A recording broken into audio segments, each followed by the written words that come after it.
Look याचा 18वा अध्याय आणि पहिलं वचन. त्यांनी सर्वदा प्रार्थना करावी व खचू नये ह्या विषयी त्याने त्यांना एक दाखला सांगितला. Praise the Lord. या ठिकाणी देवाच्या लोकांनो, येशूचे शिष्य आहेत आणि येशू आहे. आणि येशूचे शिष्य जवळ असताना येशू त्यांना दाखल्याने बोलायचा, लोकांमध्ये दाखल्याने बोलायचा. आणि ज्यावेळेस शिष्य जवळ असायचे त्यांना त्या दाखल्याचा उलगडा करून सांगायचा. त्यांना कधी कधी समजत नव्हतं. आता येशूने या ठिकाणी सांगितलं की त्यांनी सर्वदा प्रार्थना करावी व खचू नये. काय नाही, काय नाही. तुम्ही खचता का हो कधी? अहो खचता की नाही? खचता? कधी खचता तुम्ही? अहो तुम्ही खचता की नाही खचत? हो, कधी खचता? हा, कामात प्रेशर दबाव आल्यानंतर, कामामध्ये ताण टेन्शन झालं, वरून प्रेशर दिला, माणूस काय करतो? खचून जातो. बायकोने खूप असा त्रास दिला, रोज बायको त्रास देत असेल, तो माणूस खचून जातो. जर त्या पुरुषाने स्त्रीला त्रास दिला तर स्त्री मनामध्ये खचून जाते. एकदा सहन करील, दोनदा सहन करील, तीनदा सहन करील, चारदा सहन करील, 10 वेळ सहन करील. एक दिवशी तिची कॅपॅसिटी संपून जाईल आणि देवाच्या लोकांना ती काय होऊन जाईल? खचून जाईल. बोलते आता मी काहीच करणार नाही, जे करायचं ते होईल, मला बाकीचं काहीच घेणं देणं नाही. ती किती संयमाने वागते देवाच्या लोकांनो. परमेश्वर पाहत होता, येशू ख्रिस्त त्याच्या शिष्यांकडे पाहत होता. हे शिष्य, हे लोक किती संयमी आहेत किंवा त्यांना कशाची गरज आहे. देवाच्या लोकांना अंतःकरणामध्ये येशूला समजायचं. आता तुम्हाला कोणत्या वचनाची गरज आहे? परमेश्वराला अगोदरच माहिती आहे. आता ज्या वेळेस तुम्ही खचले जातात, गाडी गाळामध्ये खचली जाते, गाडी गाळामध्ये पॅक होते, त्याला दुसरी गाडी लावतात आणि गाडी काढतात. बरोबर आहे की नाही? गाडी ज्यावेळेस गाळामध्ये फसते ती स्वतः निघू शकत नाहीये, तिची ताकद संपलेली आहे, तिला कोणाचा तरी आधाराची गरज आहे. आणि ज्यावेळेस तो आधार भेटला जातो, ती गाडी आधार देते. जी खचलेली गाडी आहे ती पण रस्त्यावरती येते आणि जी काढणारी गाडी ती पण रस्त्यावरती येते आणि दोन्ही गाड्या देवाच्या लोकांना रस्त्यावरती परत स्मूथली चालतात. आजचा विषय देवाच्या लोकांनो, थांबू नका. काय करू नका? थांबू नका. येशूने का सांगितलं इथं खचून जाऊ नये? एक दाखला दिला येशूने की एक बाई आहे आणि ही बाई न्याय मागण्यासाठी न्यायाधीशाकडे जाते. आणि जशी न्यायाधीशाकडे ही न्याय मागण्यासाठी जाते, त्यावेळेस देवाच्या लोकांनो, ही बाई त्या न्यायाधीशाला न्याय मागते. आणि न्यायाधीश असा आरोगंट एकदम, कोणालाच न्याय न देणारा, देवाला पण घाबरत नाही आणि मनुष्याला पण बिलकुल घाबरत नाही, असा न्यायाधीशाकडे ही बाई देवाच्या लोकांना न्याय घेऊन गेली तिचा. आणि तो न्यायाधीश देवाला घाबरत नाही याचा अर्थ त्याच्यामध्ये सत्यता नसेल. तो मनुष्याला घाबरत नाही याचा अर्थ तो कोणालाच घाबरत नाही. देवाला घाबरत नाही म्हणजे कोणालाच घाबरत नाही.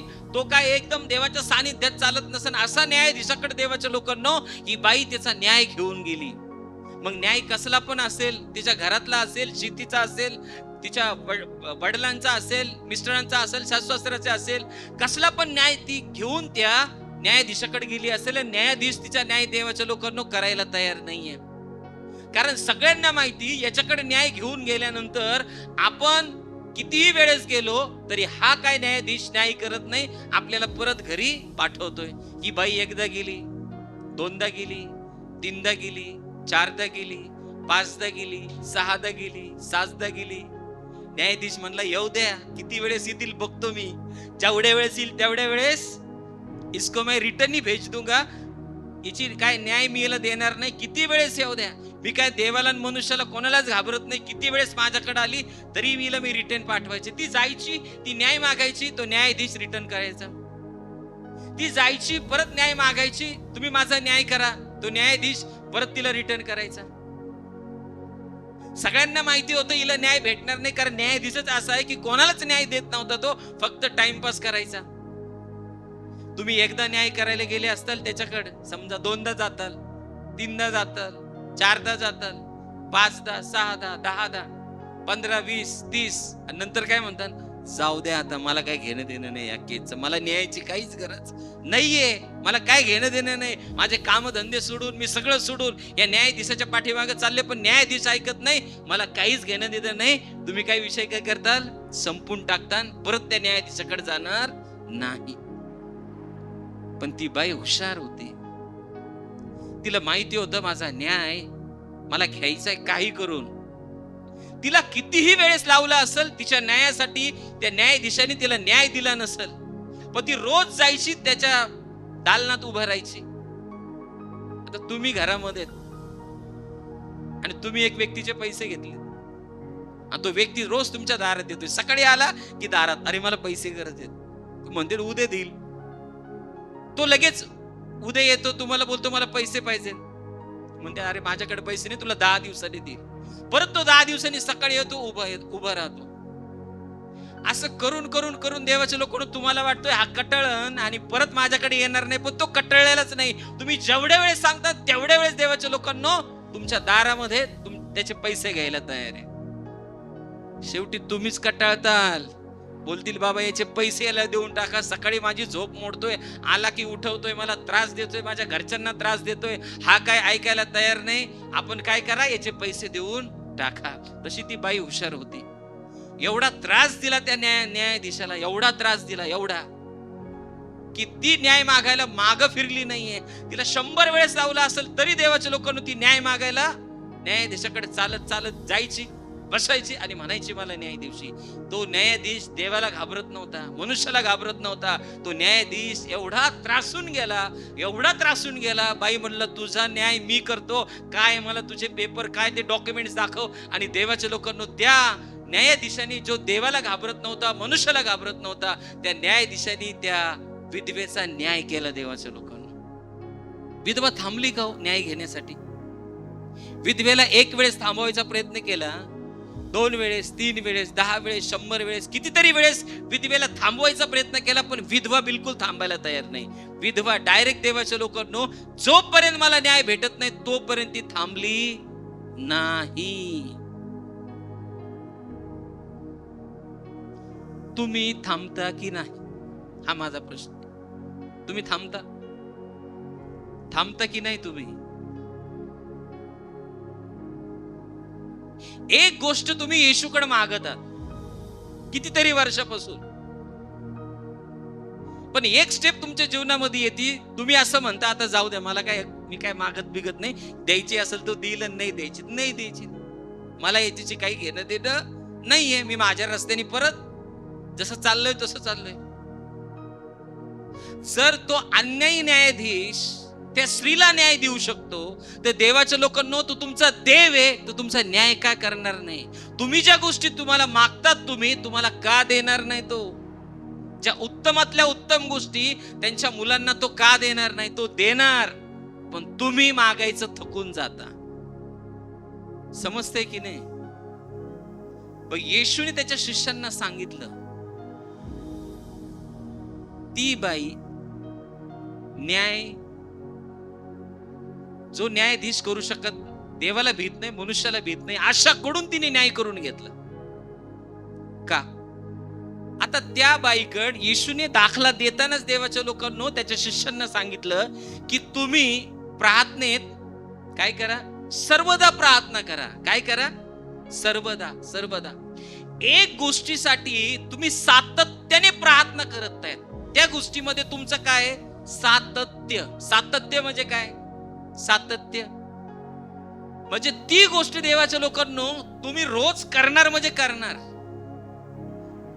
ती गोष्ट कधीच चुकवणार नाही. तुम्ही सातत्य पाहिजे त्या गोष्टीमध्ये. तुम्ही येशूला जी गोष्ट मागितली त्या गोष्टीमध्ये सातत्य पाहिजे.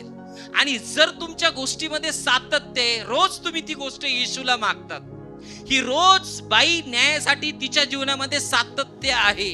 एकही दिवस असा झाला नाही की तो राजा देवाला घाबरत नाही, तो न्यायाधीश देवाला घाबरत नाही, मनुष्याला घाबरत नाही. म्हणून देवाच्या लोकांना तिचं सातत्य तिने तुटू दिलं नाही. जर तुमच्याकडे सातत्य आहे, कंटिन्यू तुमच्याकडे सातत्य आहे, त्या उपस्थितीमध्ये तुम्ही राहतात, तुम्ही जातात, ती जाती राजाकडे जाती, बोलती त्या न्यायाधीशाकडे जाती, बोलती की मला न्याय पाहिजे, म्हणजे रोज तिच्याकडे देवाच्या लोकांना सातत्य आहे. ज्यावेळेस एक गोष्टी म्हणजे तुमचं सातत्य असतं, त्यावेळेस देवाच्या लोकांना इकडं राजाचं त्या न्यायाधीशाचं सातत्य काय आहे की मी कोणाला न्याय देणार नाही, मी कोणाला घाबरत नाही, काय करायचं करून घ्या, मनुष्याला घाबरत नाही, देवाला घाबरत नाही, हे त्याचं सातत्य आहे. हे कोणाचं सातत्य आहे? त्या न्यायाधीशाचं सातत्य आहे. हे समजलं तुम्हाला? आता देवाच्या लोकांना त्याचं सातत्य तुम्हाला ब्रेक करण्यासाठी तुमचं सातत्य तुम्हाला कधीच तोडता येणार नाही. तुम्हाला कंटिन्यू देवाच्या लोकांना ते सातत्य तुमच्या लाईफ पर्यंत, जी गोष्ट भेटत नाही तोपर्यंत ते सातत्य तुम्हाला टिकवावं लागेल. जशी देवाच्या लोकांना न्यायासाठी ह्या बाईने सातत्य टिकवलं, ऑटोमॅटिक त्याचं सातत्य परमेश्वराने ब्रेक केलं. जे सातत्य देवाच्या लोकांना न्याय द्यायचं नव्हतं, तो माणसाला घाबरत नव्हता, देवाला घाबरत नव्हता, एक दिवशी त्याचं सातत्य तुमच्या सातत्याने परमेश्वराने तोडलं. आणि जर परमेश्वराने तुमच्या सातत्याने त्याचं सातत्य तोडलंय तर रिझल्ट पण देवाच्या लोकांना तुमच्या हातामध्ये येईल. तुमच्या सातत्याने तुमचा मिरेकल तुम्ही प्राप्त करू शकता. तुमच्या सातत्याने समोरच्याचं सातत्य, जी गोष्ट त्याच्यामध्ये, ती गोष्ट तुम्ही ब्रेक करू शकता. पण तुमच्यामध्ये सातत्य पाहिजे. सकाळी तुम्ही उठतात, तुम्ही रोज प्रार्थना करतात, ते प्रार्थनेचं सातत्य आहे देवाच्या लोकांना. जी गोष्ट आहे सैतान अडवायचा प्रयत्न करतोय, ती गोष्ट तुम्हाला प्राप्त होत नाही, त्याचं काम काय? सातत्य, की तुम्हाला ती गोष्ट प्राप्त होऊ द्यायची नाही. तुम्ही एक वेळेस देवाकडे जाताल, प्रार्थना करता, दोन वेळेस देवाकडे जाताल, प्रार्थना करताल, तुम्ही रोज उठतात, तुमच्या प्रार्थनेमध्ये सातत्य आहे, तुमच्या बायबल वाचण्यामध्ये सातत्य आहे, तुमच्या चांगुलपणामध्ये सातत्य आहे, तुमच्या सगळ्या गोष्टीमध्ये सातत्य आहे. तुमचं सातत्य तुटूच शकत नाही. कंटिन्यू तुम्ही ते सातत्य टिकवलेलं आहे. जोपर्यंत देवाच्या लोकांनो सैतानाचं सातत्य तुम्ही ब्रेक करू शकत नाही. आणि ज्यावेळेस तुम्ही तुमचं सातत्य टिकवता, जोपर्यंत ती गोष्ट भेटत नाही, ऑटोमॅटिक देव एक वेळ येईल, सैतानाचं सातत्य तोडलं जातं आणि ती गोष्ट तुमच्या हातामध्ये दिली जाते. मग ती गोष्ट तुमची कशाची पण असेल, कोणती पण असेल, तुम्ही थांबायचं नाही. एक दिवशी तुम्हाला गोष्ट भेटली, थांबायचं नाही. दोन दिवशी गोष्ट भेटली नाही, थांबायचं नाही. तुमची प्रार्थनेचं सातत्य शेवटच्या क्षणापर्यंत पाहिजे. जोपर्यंत सैतानाचं सातत्य न देणार, त्याने अडवलेल्या गोष्टीत देव तोडत नाही, तोपर्यंत तुमचं सातत्य पाहिजे. समजते की नाही समजते? सातत्य आहे तुमचं? अहो, सातत्य आहे का तुमचं? तुम्ही रोज प्रार्थना करतात, मी रोज मोबाईल पाहते, सातत्य आहे माझ्याकडे मोबाईल पाहायचं. उठला की मला मोबाईल लागतो. ज्या लोकांना उठला की लगेच मोबाईल लागतो, लगेच मोबाईलचे ऍडिक्शन झालेले आहेत ते लोक, त्यांच्याकडे सातत्य. उठला का पहिला मोबाईल घेणार. अरे तू काय बिझनेसमॅन आहे का? तुझे पैसे डिपॉझिट झालेत का त्याच्यात? तू चेक करतोस का? कशासाठी सातत्य आहे? आज लोक मोबाईल शिवाय राहू शकत नाहीये. घरी मोबाईल राहिला तर परत मोबाईल घरी येऊन जाऊन घेऊन येतील. मोबाईल पाहता की नाही तुम्ही? सातत्य आहे की नाही मोबाईल मध्ये? अहो, आहे की नाही? असा एक दिवस झालाय का, 3 दिवस झाले का मी मोबाईलच पाहिलं नाही? अहो, किती मोठं ऑपरेशन हो, आजारी असू, माणूस मोबाईल घेतोच. दुःखामध्ये असू, सलाईन लावलेला असू, मोबाईल हातात घेणार म्हणजे घेणार. काय सातत्य आहे लोकांचं? समजतंय की नाही तुम्हाला? कोणत्या गोष्टीबद्दल सातत्य आहे? येशूने सांगितलं, निरंतर प्रार्थना, सदा सर्वदा प्रार्थना. प्रार्थनेचं सातत्य पाहिजे. रोज तुम्ही सातत्याने प्रार्थना करतात, बायबल वाचतात, एकही दिवस तुटलं नाही. तुम्हाला कामावरून यायला, तुमच्या ड्युटीवरून यायला तुम्हाला वेळ झालाय, तुम्ही 2 वाजता घरी आलात आणि तुम्ही बायबल उचकताय आणि प्रार्थना करताय, तुमचं सातत्य आहे ते. तुम्ही म्हणताय, मी लय खूप दमलोय आज, मी खूप मीटिंग केलेल्या आहेत, मी झोपतो. हे सातत्य नाहीये. त्या दिवशी तुमचं सातत्य तुटलंय. जी गोष्ट अडवली सैतानाने, त्यांनी ती गोष्ट तोडली. तुमचं सातत्य त्या सैतानाने तोडलंय. आणि ज्यावेळेस तुमचं सैतानाने सातत्य तोडलं जातं, ती गोष्ट तुम्हाला प्राप्त होत नाही. तुम्ही म्हणता मी काय करणार नाही. एक दिवशी तुम्ही प्रार्थना करणार नाही, बायबल वाचणार नाही, दुसऱ्या दिवशी पण तुम्हाला आळस येईल, तिसऱ्या दिवशी थोडाफार चांगलाच आळस येईल. मग हळूहळू हळू देवाच्या उपस्थितीमधून तुम्ही एक एक एक एक पावलं निघून जाताल. सैतानाने त्याच्या सातत्याने तुमचं सातत्य तोडलंय. बायबल वाचायचं पण प्रार्थना करायचं. आणि ज्यावेळेस हे सातत्य तुटलं जातं, प्रॉब्लेम तुम्हाला गिळायला तयार असतात. प्रॉब्लेम ऑटोमॅटिक तुमच्या दारामध्ये येतात, तुमच्या घरामध्ये यायला लागतात, तुमच्या जीवनामध्ये यायला लागतात, तुमच्या हेल्थमध्ये यायला लागतात. तुमच्या माइंडचे विचार पण चेंज होतात. जे प्रभूवर तुमचा विश्वास आहे, त्या विश्वासामध्ये तुम्ही डाऊन केले जातात. तुमचा तो विश्वास सातत्याने जो पहिला होता 10 दिवसापूर्वी, 1 वर्षापूर्वी, 6 महिन्यापूर्वी, बिलकुल तो एवढा विश्वास राहत नाही. का? तुमचं प्रार्थनेचं सातत्य परमेश्वराने सैतानाने तोडून टाकलंय. आहे सातत्य सगळ्यांचं आज? आता प्रश्न आहे, सातत्य आहे का? आहे? नाहीये सातत्य. नाही. ठराविक लोक असतील त्यांचं सातत्य असेल. ठराविक. तुम्ही जॉब करता का नाही 8 घंटे? सातत्य का? तुम्हाला पैसे भेटतात, पण एक दिवशी ते पैसे निघून जाणार आहेत. कपड्याला जातील, घरामध्ये जातील. तुम्ही जे कष्ट केलेत ते नष्ट होणार आहेत एक दिवशी. पण जे सातत्य देवाच्या लोकांना तुम्ही प्रार्थनेमध्ये कंटिन्यू सातत्य ठेवलेलं आहे, देवाच्या उपस्थितीमध्ये सातत्य ठेवलेलं आहे. एकही दिवस चर्च न बुडवणारे पण लोक या ठिकाणी बसलेले आहेत. एकही दिवस फास्टिंग प्रेयर न बुडवणारे लोक या ठिकाणी बसलेले आहेत. सातत्य. आता एक साक्ष ऐकली मी. एक पास्टरांचा, त्यांना मारलं होतं, हॉस्पिटलमध्ये होते ते पास्टर्स. त्यांचा मुलगा प्रीच करत होता. त्यांना बेडला धरून देवाच्या लोकांना ते चर्च मध्ये आले होते, बेडवरती वचन ऐकायला. सातत्य. आपले लोक म्हणतील आता लेट झालंय, वर्शिप झाली, जा जा आरामशीर. वर्शिप संपली, वचन चालू झाले, आरामशीर लोक येतात. कसलं सातत्य? तुम्ही तुमच्या मुलाला सोडवा बरं 2 घंटे लेट, 1.5 घंटा लेट स्कूलमध्ये, येतेत का बघू आपण. इकडं चालतंय आपलं सगळं काही, जे एकदम चांगलं चालतंय, बरोबर आहे की नाही? तुमच्या जीवनामध्ये देवाच्या लोकांना सातत्य पाहिजे. ज्यावेळेस ती गोष्टीचं सातत्य तुमच्या जीवनामध्ये आहे, सैतानाचं सातत्य तुमच्या जीवनामधून तोडलं जातं. तो कर्स असेल, ते अशांती असेल, कोणती पण गोष्टी सैताने तुमच्या जीवनामध्ये लॉक केली असेल, तुमच्या सातत्याने ती उघडली जाते. तुमच्या प्रार्थनेचं सातत्य पाहिजे, देवाच्या उपस्थितीमध्ये बसायचं सातत्य पाहिजे. आज स्वतःला प्रश्न विचारा, माझं मोबाईलचं सातत्य किती आहे? मला मोबाईल लागतोच. मोबाईल शिवाय मी जगू शकत, टीव्ही शिवाय मी जगू शकत, दारू शिवाय मी जगू शकत, कॉफी शिवाय काही लोक जगू शकत नाही. बेचैन होतात कॉफी नाही पिलं तर, चहा नाही पिलं तर बेचैन होतात. साखरीचं दुकान 10 किलोमीटर असून तिकडं पहिली जाऊन साखर आणतीने चहा पितील एवढ्या उन्हामध्ये. मी तुम्हाला सांगतो, जर तुमच्या प्रार्थनेचं सातत्य नसेल तर घरामध्ये समस्या यायला वेळ लागणार नाही. तुम्ही चर्चला आले तरी घरामध्ये समस्या वेळ यायला लागणार नाही. तुमचं सातत्य पाहिजे, परमेश्वराबरोबर कनेक्शन पाहिजे. तो तुमचा स्त्रोत आहे, तो तुमचा पॉवरचा स्त्रोत आहे. जसं इलेक्ट्रिसिटीचा पॉवर आहे देवाच्या लोकांना, तिथून स्त्रोत आहे, तिथून तो उगम आहे. तुमचा कंटिन्यू टचअप त्याला पाहिजे, सकाळ दुपार संध्याकाळ. त्या बाईने तिचं सातत्य ठेवलं न्याय घेण्यासाठी, आणि त्या न्यायाधीशाचा आहे की मी न्याय देणार नाहीये, त्याने हिचं सातत्य कंटिन्यू ठेवल्यामुळं न देणारा न्यायाधीश न्याय त्याचं सातत्य ब्रेक केलं. तुमचं सातत्य तसं पाहिजे, कंटिन्युटी. मग ही गोष्ट माझ्या जीवनात झाली नाही, ती गोष्ट माझ्या जीवनात झाली नाही. अरे तुझं सातत्य आहे का? सातत्य आहे रोज, ती करू अगर नको करू, सातत्य महत्वाचं आहे. एक दिवशी तुमच्या सातत्याने सैतानाचं सातत्य तोडलं जातं, म्हणजे तोडलं जातं.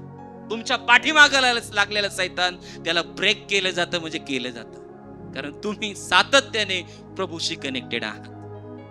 सातत्य पाहिजे प्रत्येक गोष्टीसाठी. मी जेवढं मला करता येईल संदेश न कोणाला देता तेवढं माझं सातत्य. पण काही वेळेस समजा मी इथं अवेलेबल नाहीये, मला शक्यच नाहीये, त्यावेळेस मी पास्टर साहेबांना सिस्टरना सांग. कारण मला देवाने एकदा स्वप्नामध्ये सांगितलं होतं, देव माझ्याशी बोलला होता, काही असो तुला करायचंय, तुला प्रीच करायचंय, फ्रायडे प्रीच, काही पण असू दे, तुला पेशंट असू, काही असू, तुझं सातत्य पाहिजे. ऍडमिट असू, काही असू, तुझ्याकडे सातत्य पाहिजे बस. शक्यतो त्याच्यानंतर मी एकदम कमी द्यायला लागलो. पण मी किती लांब असेल, मला नाही जमलं तर शेवटी ऑन द स्पॉट सुद्धा बाळक साहेबांना सांगितलंय घ्या तुम्ही आता. पण ते तयार असतात बिचारे, कधी पण सांगा. त्यांना सांगितलेलं एक एक मेसेज रेडी करून ठेवायचं. मी शेवटच्या क्षणापर्यंत प्रयत्न करत असतो, शेवटच्या बॉल पर्यंत मारायचा प्रयत्न करत असतो, शेवटपर्यंत जायचा प्रयत्न करत असतो. पण शक्य कधी कधी नाही होत. ऑन द स्पॉट ते लोक उभं राहतात आणि देवाचा गौरव करतात. Praise the lord, hallelujah. त्यांनी काय खूप तयारी केलेली नसती, पण प्रभू त्यांना चालवतोय ऑन द स्पॉट मध्ये पण. Praise the lord. Yeshu Masih की. तुम्हाला समजतंय की नाही मला का गोष्टी तुमच्या जीवनामध्ये घडत नाहीयेत? या प्रश्नाचं उत्तर आज तुम्हाला भेटलं जाईल. विधवाच्या जीवनामध्ये का ती गोष्ट घडली? जो माणूस देवाला घाबरत नाहीये. आणि जर तुम्ही देवाकडे मागताय, तुमच्या बापाकडे तुम्ही मागताय, विचार करा, सातत्याने ऑटोमॅटिक गोष्टी तुमच्या हातामध्ये येतील. तुम्हाला काहीच करायची गरज नाही, काहीच. पण तुमचं सातत्य पाहिजे. मेन प्रॉब्लेम, सैतान तुम्हाला सातत्यामध्ये टिकू शकत नाही. तुम्हाला इथून पुण्यामधून मुंबईचा प्रवास करायचा आहे, सातत्याने तुम्हाला गाडी चालवावं लागेल, सातत्याने तुम्हाला चालवावं लागेल, तुम्हाला थांबावं लागायचं कुठंच. जर तुम्ही थांबले तिथं पोहोचू शकत नाहीयेत तुम्ही, हे तुम्हाला माहितीये. मग जी गोष्ट परमेश्वराकडून तुम्हाला प्राप्त करायची, येशूकडून प्राप्त करायची, त्या गोष्टीमध्ये पण सातत्य पाहिजे. तुमच्या सातत्याने ज्याच्याकडे ज्या गोष्टी आहेत, सैतानाने दाबून ठेवल्यात त्या गोष्टी, त्याने जोर लावलाय तुम्हाला नाही भेटू द्यायच्या, तुमच्या सातत्याने त्या गोष्टी तुटल्या जातात, त्याचं सातत्य तुटलं जातं. मग ते कोणी पण असेल. तुमच्या घरामध्ये एक मुलगा आहे, एकदम वेडा, त्याला किती सांगितलं तरी पण तो काय ऐकत नाही. तुम्ही एकदा त्याला सांगणार, अरे बाळा असं करू नको, तू उड्या मारू नको, तो सोफा तुटून जाईल, ग्लास व्यवस्थित ठेव. तो एकदम उड्या मारतो आणि ग्लास परत काय करतो, तोडतो. एकदा ग्लास तुटला, तुम्ही माफ करता, जाऊ दे बाबा नवीन आहे, एकदा ग्लास तुटलाय. परत दुसऱ्या वेळेस एक ग्लास तुटलाय, तुम्ही काय करता, काय करतात, काय करताल? तुम्ही फटके देताल का समजून सांगताल? खरं सांगा, समजून सांगताल. दुसऱ्या वेळेस समजून सांगताल, बाळा असं करू नको, उड्या मारू नको, ग्लास व्यवस्थित ठेव. तिसऱ्या वेळेस पण देवाच्या लोकांनो ग्लास तुटलाय,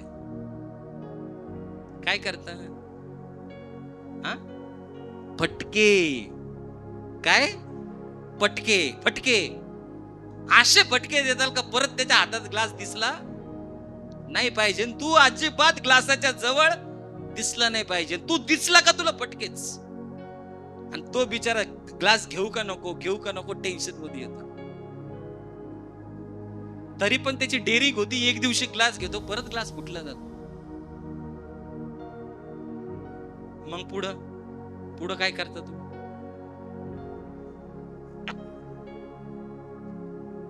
ग्लासाची जागा चेंज करतो. Very good. आणखी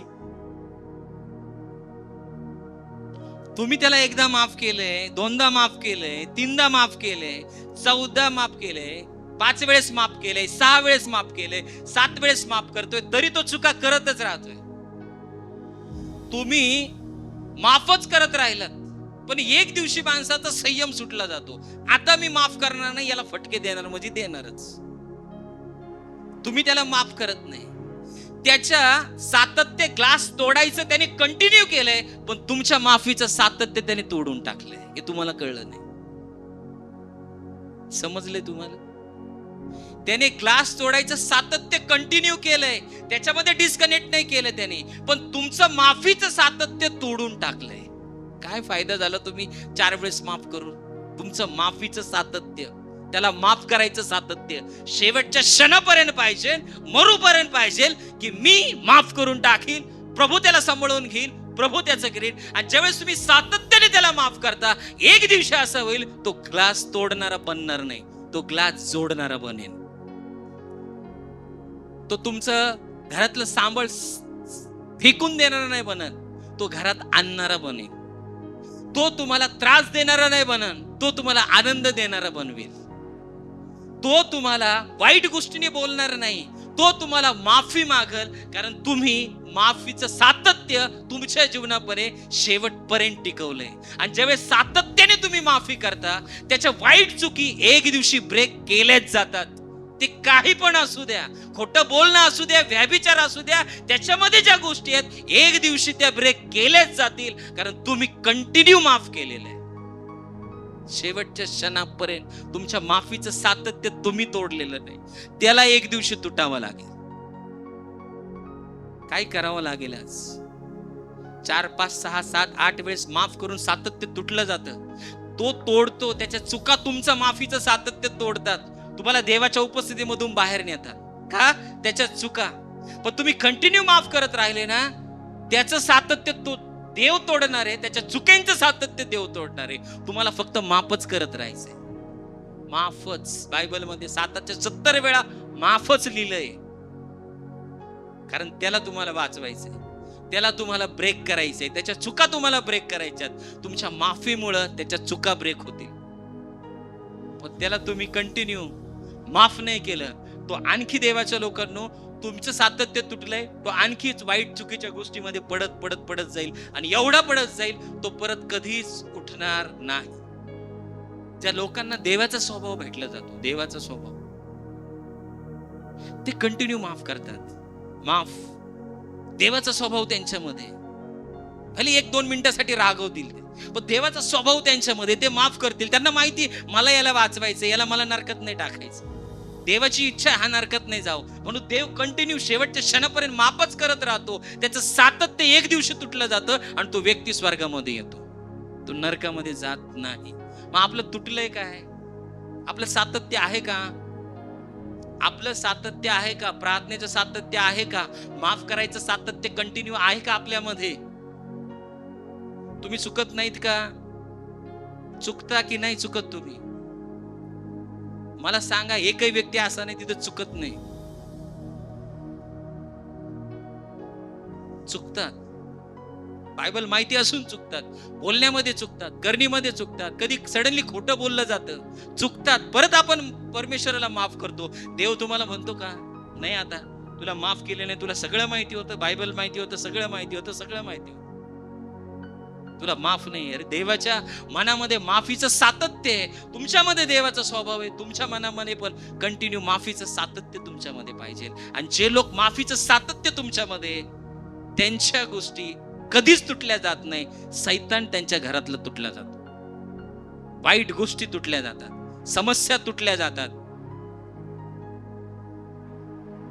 चुकीच्या गोष्टी, चुकीचे माणसं तुटले जातात, जे तुम्हाला चुकीचे रिलेशन आहेत तुमचे ते तुटले जातात. तुमच्यामध्ये माफीचं सातत्य. मला एकच पहिल्या गोष्टीमधून सांगायचं, तुमच्या जीवनामध्ये सातत्य पाहिजे, प्रार्थनेचं सातत्य कंटिन्यू पाहिजे. रोज तुम्ही प्रार्थना करता का? रोज तुम्ही बायबल वाचता का? रोज तुम्ही देवाच्या उपस्थितीमध्ये बसता का? तो पॉवर आहे तुमच्यामध्ये. जशी गाडी चार्ज केली जाते तसं तुम्हाला चार्ज करण्यासाठी देवाबरोबर तुम्हाला कनेक्ट व्हावं लागेल. जर तुम्ही देवाबरोबर रोज कनेक्ट होत नाही, एक बाई बसली ती निंदा करते, तिच्याबरोबर तुम्ही कनेक्ट आहेत, तिच्या गोष्टी तुमच्यामध्ये येतील, तुम्ही डिस्चार्ज होत राहताल, तुमची गाडी डिस्चार्ज होत राहतील, तुमचं प्रार्थनेचं सातत्य तोडलं जाईल आणि तुम्ही पण तिच्याबरोबर एक बरोबर निंदा करत बसताल. समजतंय की नाही समजतंय? सातत्य. बाळकांना प्रार्थनेचं सातत्य पाहिजे. देव रोज बोलला पाहिजे. देवाने मला एक गोष्ट दाखवली. 2 झाडं आहेत,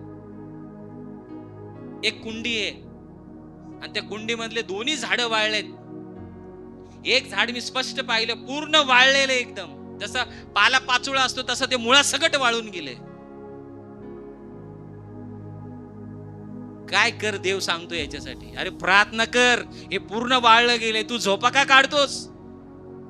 या व्यक्तीसाठी रोज प्रार्थना कर, या व्यक्तीसाठी प्रार्थना कर. इस्केलच्या हड्डीमध्ये देव जीवन देऊ शकतो, त्या वाळलेल्या झाडामध्ये पण देव जीवन देऊ शकतो.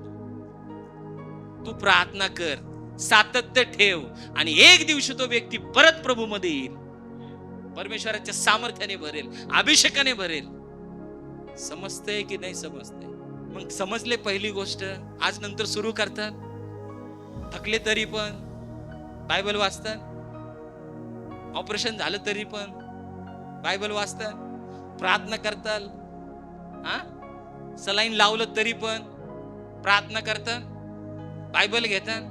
तुम्ही दुसऱ्याच्या घरात गेलात झोपायला, पाहुण्यांकडे गेलात, तिथं पण तुम्ही बायबल वाचताल, प्रार्थना करताल. तुम्ही प्रवास करत आहे, तुम्ही दिवसभर बायबल वाचलं नाही, प्रवासामध्ये तुम्ही बायबल प्रार्थना वाचताल. तुमचं सातत्य तुम्ही टिकवताल. ज्यावेळेस तुमचं सातत्य तुम्ही टिकवताल, सैतानाचं सातत्य परमेश्वर तोडल्याशिवाय राहणार. त्याच्या सातत्यामुळं तुमचं प्रार्थनेचं सातत्य तुटू देऊ नका. समजतंय की नाही समजतंय? समजतंय? धन्यवाद येशू. पवित्र देवा, आज मी विशेष प्रार्थना करतो. स्वर्गीय देवा, या मंडळीचं सातत्य कंटिन्यू प्रार्थनेचं वाढू दे प्रभू. बायबल वाचण्याचं सातत्य कंटिन्यू राहू दे प्रभू. अभिषेकाचं सातत्य कंटिन्यू राहू दे प्रभू. तुझ्या उपस्थितीचं सातत्य आज नंतर कंटिन्यू राहू दे प्रभू. ते प्रवासात असतील, नातेवाईकांच्या घरी असतील, बाहेर असतील, स्वतःच्या घरात असतील, कुठं पण असतील, पण देवा तुझ्या बरोबरचं सातत्य, तुझ्या बरोबरचं कनेक्शन आहे ते कंटिन्यू होऊ दे प्रभू. आज नंतर कृपा केलीस प्रभू, याबद्दल तुला धन्यवाद देतो प्रभू. जसे हे सातत्य परमेश्वराबरोबर कंटिन्यू करतात, सैतानाचं सातत्य ऑटोमॅटिक परमेश्वर तोडून टाकेल. येशूच्या नावात सैतानाचं सातत्य मी ब्रेक करतो in the name of Jesus. Holy ghost, तो अभिषेक येशूच्या नावात मी रिलीज करतो या मंडळीवरती, जो संदेश ऐकतात त्यांच्यावरती. आज नंतर देवा तुझं सातत्य त्यांच्या जीवनामध्ये वाढू दे, प्रार्थनेचं सातत्य वाढू दे, माफ करण्याचं सातत्य वाढू दे, प्रीतीचं सातत्य वाढू दे, नम्रतेचं सातत्य वाढू दे, सहनशीलतेचं सातत्य वाढू दे. प्रत्येक सातत्य तुझ्याकडून आहे प्रभू, ते त्यांच्या जीवनामध्ये वाढू दे. अशी कृपा स्वर्गातून होऊ दे आज देवा. ज्या गोष्टी तुम्ही मागतात, न मागता परमेश्वर तुमच्या हातामध्ये घरामध्ये देईल. न मागता तुमच्या मनात गोष्टी येईल आणि प्रभू तुम्हाला देईल, कारण तुम्ही त्या प्रार्थनेच्या फ्लो मध्ये तुम्ही असणार आहे. कंटिन्यू ते सातत्य असणार आहे. अशा लोकांबरोबर जुडा ना, आपल्यापेक्षा ते जास्त प्रभू मध्ये वाढलेले आहेत, आपल्याला ते ज्ञान देतील. अशाशी कनेक्शन वाढवा. तुम्ही सगळेजण प्रभू मध्ये वाढलेले आहात. Praise the lord, hallelujah. प्रीतीचं सातत्य कमी करताल. नवरा बायकोचे भांडणं झालेत, प्रीतीचं सातत्य कमी होतं. जो लग्नाच्या अगोदर बायकोला फोन करत असतो, तो भेटत असतो, ते सातत्य लग्नानंतर कंटिन्यू करताल, मरूपर्यंत कंटिन्यू करताल. तेच सातत्य, तेच प्रेम आपल्या बायकोवरती. जे लोक कमी करतात याचा अर्थ त्यांचं सातत्य डिस्कनेक्ट झालेलं आहे. तुम्ही कामात असाल, तुम्ही फिरणारे असताल, कुठेतरी गेलेले असताल, पण तुमचा तोच टून, तोच आवाज तुमच्या पत्नी बरोबर पाहिजे, तुमच्या पित्याबरोबर पाहिजे, तुमच्या आई बरोबर पाहिजे, तुमच्या मित्र मैत्रिणी बरोबर तोच टोन पाहिजे. तुम्ही टेन्शन मध्ये, पण तुम्ही तुमचं टेन्शन कधीच त्यांना सांगू नका का मी टेन्शन मध्ये, मी ताणतणाव मध्ये, मी खुशीमध्ये, कारण माझं सातत्य देवाबरोबर आहे. मी ताणतणाव टेन्शन घेत नाही, कारण देव माझ्या बरोबर आहे, मी देवाबरोबर आहे. तुम्ही जिवंत देवाची सेवा करणारे लोक आहेत, आणि त्याचं सातत्य तुमच्यामध्ये, त्याचा जिवंतपणा तुमच्यामध्ये, प्रत्येक गोष्टीमध्ये स्वर्गातून परमेश्वर आज रिलीज करेल. आज त्याची उपस्थिती दाखवेल की मी जिवंत आहे. प्रत्येक गोष्टीमध्ये भांडणाचं सातत्य तोडायचं कसं पाहिजे तुम्हाला? एखादी बाई तुमच्या बरोबर रोज भांडते, बायको भांडते किंवा नवरा भांडतो, कसं तोडताल ते? उदाहरणार्थ कसं तोडताल? शेजारी तुम्हाला रोज भांडते, काय करावं लागेल? ती सातत्याने रोज भांडायचा प्रयत्न करते. तुमचं सातत्य कसं पाहिजे? शांती. आणखी मेन गोष्ट सांगू फक्त तिच्यावर प्रीती करायची. ही माझी बहीणच आहे, माझ्या पाठीमागची बहीण आहे, बोलली तर बोलली. हा माझा भाऊ आहे, बोलला तर बोलला. याने मला त्रास दिलाय, बोलला तर बोलला. शेजारणी जरी असेल तरी प्रीती करायची सोडू नका. ज्यावेळेस तुम्ही प्रीती करतात ना, तिला ऑटोमॅटिक माफ करतात. तोपर्यंत माफ होत नाही. जोपर्यंत तुम्ही प्रीती करणार नाही तोपर्यंत तुम्ही माफ करणार नाही. आणि जोपर्यंत तुम्ही माफ करणार नाही तुमच्यामध्ये आनंद येणार नाही. पहिली गोष्ट, प्रीतीचं सातत्य कंटिन्यू ठेवायचं लोकांबरोबर, सगळ्यांबरोबर. आणि ज्यावेळेस प्रीतीचं सातत्य तुम्ही कंटिन्यू ठेवता, सगळ्यांना तुम्ही माफी देऊन टाकता. तुम्ही माफीचे राजे बनले जातात. सगळ्यांना माफ. अरे तो राजा बनलाय, सगळ्या जगाला माफ केलंय त्याने. तुम्ही पण राजाचे मुलं आहेत. तुम्ही पण माफ करतात आणि राजाचे मुलं प्रूव्ह करून दाखवतात. का? तुमच्या मनामध्ये त्यांच्याबद्दल प्रीती आहे. समजतंय की नाही समजतंय? समजतंय? आई वडील बोलले मुलांना, नम्रता आपल्यामध्ये पाहिजे. पास्टर बोलले नम्रता पाहिजे, नम्रतेचं सातत्य पाहिजे. रोज मी या मुलांना लय बोलतो. हे जे असतात ना इथं काम करायला, हे सगळे तुम्हाला वाटत असतील असे, पण त्यांना सगळ्यांना बोललेलो आहे मी. आतापर्यंत बोलत राहतो. पण ते मला फेविकॉल सारखे चिटकून येत. त्यांना राग आला तरी चिटकून येत. तुम्हाला समजतंय की नाही? का? सातत्य. एक दिवशी बघा जगाची उलथा पालथा करणारे लोक बनतील. समजतंय की नाही? का? ते आता देवाच्या आत्म्याने भरत आहेत, देवाच्या सामर्थ्याने भरत आहेत. त्यांना माहिती आपला दृष्टांत इथं आहे, इथूनच आपण पिकअप घेणार आहेत. सोडायचं नाही ती जागा. सातत्य, कंटिन्युटी. प्रीती कमी करायची, नम्रता कमी करायची. सासू कितीही बोलली, तुमच्या सहनशीलतेचं सातत्य पाहिजे. उलट बोललं तुम्ही नाही पाहिजे. सासू कितीही बोलू द्या, सून कितीही बोलू द्या, सहनशीलता पाहिजे. आणि ज्यावेळेस ते सहन करीत राहता, देव तुमच्याकडे पाहतो. अरे सहन करते, एकदा, दोनदा, तीनदा, चारदा, पाचदा, 10दा, 100दा वेळेस सहन करते. एक दिवशी असा येतो, जो तुम्हाला त्रास देतो तो डिस्कनेक्ट होतो, म्हणजे होतोच. तोच तुम्हाला आनंद द्यायला सुरुवात करेल. तोच व्यक्ती, तीच व्यक्ती तुमच्या जीवनामध्ये आनंद आणेल. असा परमेश्वर त्याला करेल. पहिली गोष्ट पाहिली देवाच्या लोकांनो, थांबू नका. कशात थांबू नका? प्रार्थनेच्या सातत्यामध्ये थांबू नका. हार मानू नका, खच्ची होऊ नका. रोज प्रार्थनेचं सातत्य पाहिजे. भली ती गोष्ट तुम्हाला आज दिसत नाही, पण तुम्हाला तुमच्या जीवनामध्ये येणाऱ्या दिवसात ती गोष्ट दिसेल. पण तुमच्या व्ह्यूजने नाही, तुमच्या पाहण्याने नाही, तुमच्या सातत्याने परमेश्वर ती गोष्ट तुमच्या जीवनामध्ये देईल. जी गोष्ट तुम्हाला आज अशक्य वाटते ती, असा स्वभाव बनवा ना तुमच्या देवाकडून. ती गोष्ट प्राप्त करायची म्हणजे करायचीच. तो जर न्यायाधीश देवाला भेट नाही, मनुष्याला भेट नाही, न्याय करत नाही, त्याचं सातत्य या बाईच्या कंटिन्यू जाण्यामुळं तुटलं गेलं. मग तुम्हाला कोणाला तोडायचंय? जे तुमच्या विरोधात सातत्याने तुमचा त्रास देणार, त्या सैतानाचं सातत्य तुटलं पाहिजे. तुम्हाला प्रार्थनेचं सातत्य वाढवलं पाहिजे. Praise the lord, hallelujah. समजलं? आज थकले तरी प्रार्थना करतात. गाडी चालवत असताना अन्य भाषेत प्रेयर करतात. राबा बाबा शेखेन दे रे बे, रेहेन दे रे बे. 2 व्हीलर असू, सायकल असू, रस्त्यावरती असू, 4 व्हीलर असू, विमानात असू, कुठं पण असू, तुमच्या अन्य भाषामध्ये तुम्ही देवाबरोबर कनेक्ट पाहिजे. तुम्ही तुमच्या जॉब मध्ये असू, दवाखान्यात असू, बाहेर असू, हॉस्पिटलला असू, कुठं पण असू, अन्य भाषात तुम्ही कनेक्टेड पाहिजे. इथं संदेश चाललाय पण प्रभू तुम्ही कनेक्टेड आहेत अन्य भाषामध्ये, ऐकतात, अन्य भाषेत बोलतात तुम्ही. प्रभू डायरेक्ट एक रिव्हिलेशन तुम्हाला देऊन टाकेल. मी जे बोलतोय त्याच्यापेक्षा वेगळं रिव्हिलेशन तुमच्याकडे येईल. तुम्हाला समजतंय की नाही समजतंय? तुमचं कनेक्शन प्रभू बरोबर वाढवा, सातत्याने वाढवा. पहिला संदेश आज, थांबू नका, तुमच्या प्रार्थनेमध्ये खचू नका, हरू नका, सातत्य ठेवा. सैतान डिस्कनेक्ट होणार म्हणजे होणारच तुमच्या सातत्याने.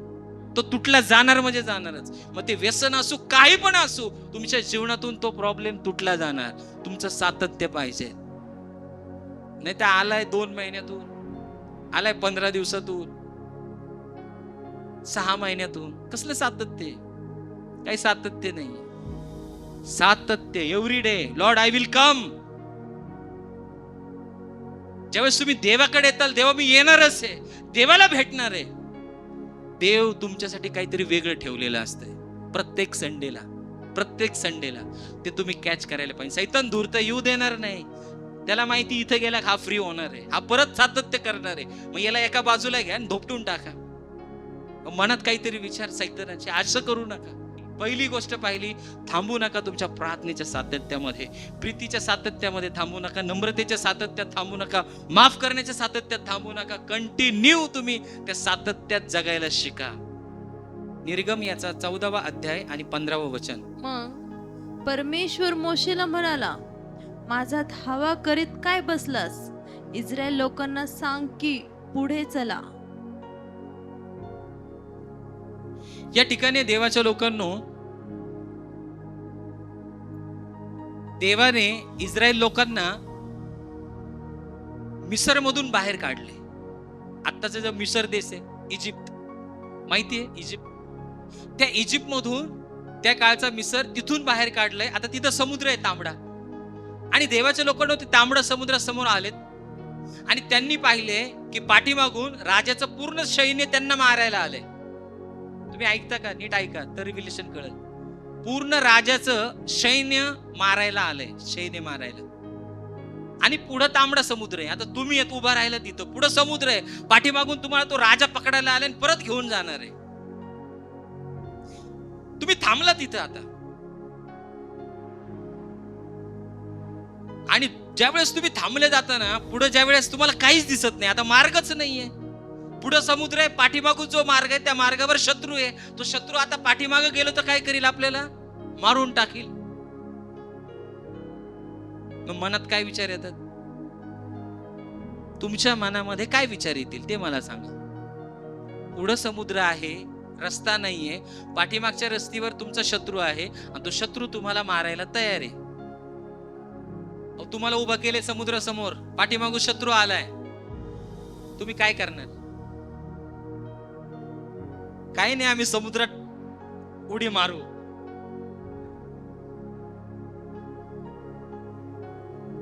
काय करू शकता तुम्ही? थांबलात तुम्ही.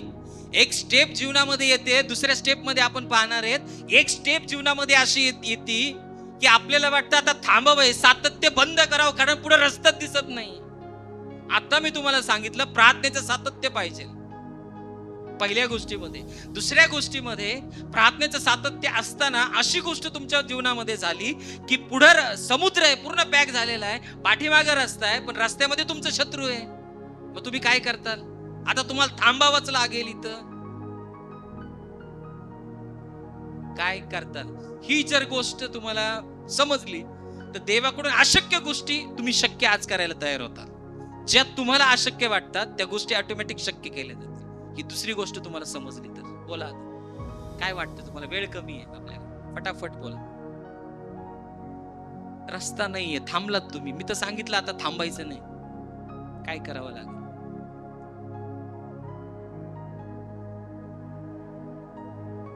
मी मोशे होईल, काठी अशी वरती धरील आणि समुद्र दुबगून टाकील आणि माझ्या लोकांना मी समुद्रातून जाईल. अरे पण देव तर बोलला पाहिजे काठी वर कर म्हणून.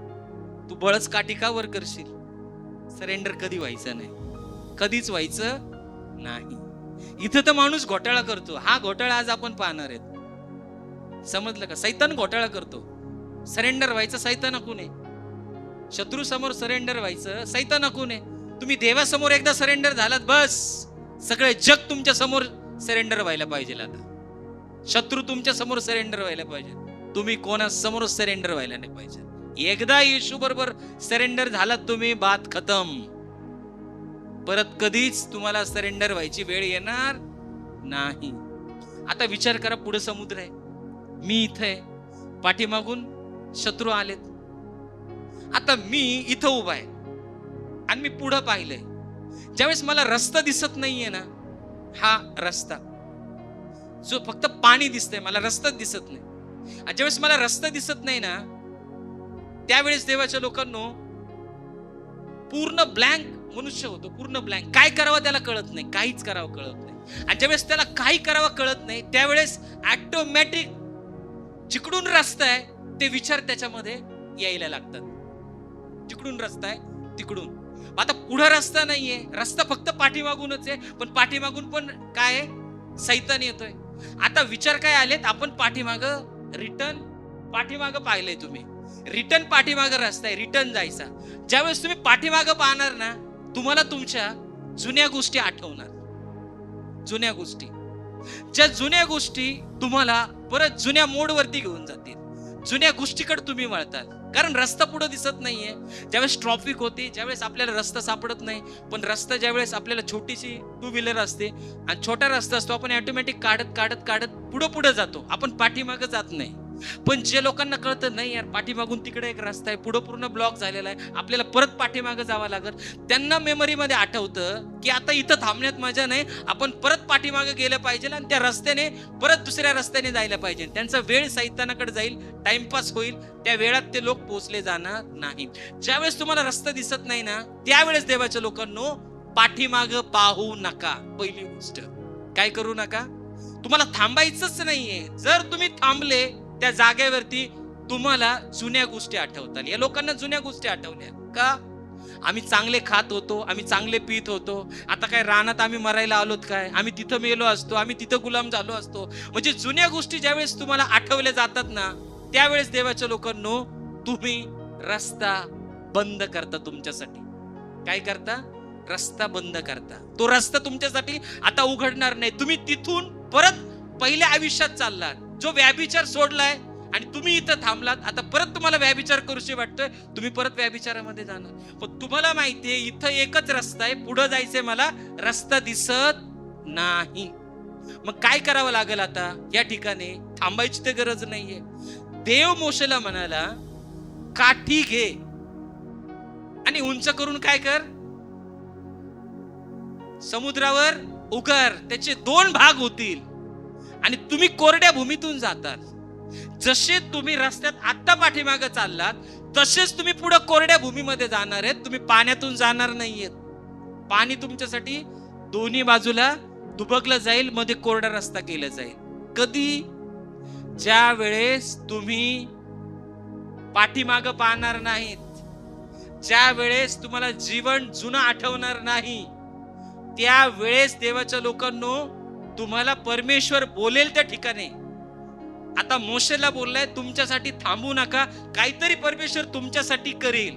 आणि जसं देवाच्या लोकांनो, त्याने काठीवरती समुद्रावरती उगरली. आता कशी उगरली असेल? अशी उगरली असेल का? कशी? आपण एखाद्याला मारायला काठी कशी उगरतो? उंच करतो आपण. काठी कशी करतो? कोणापेक्षा उंच केली ही काठी?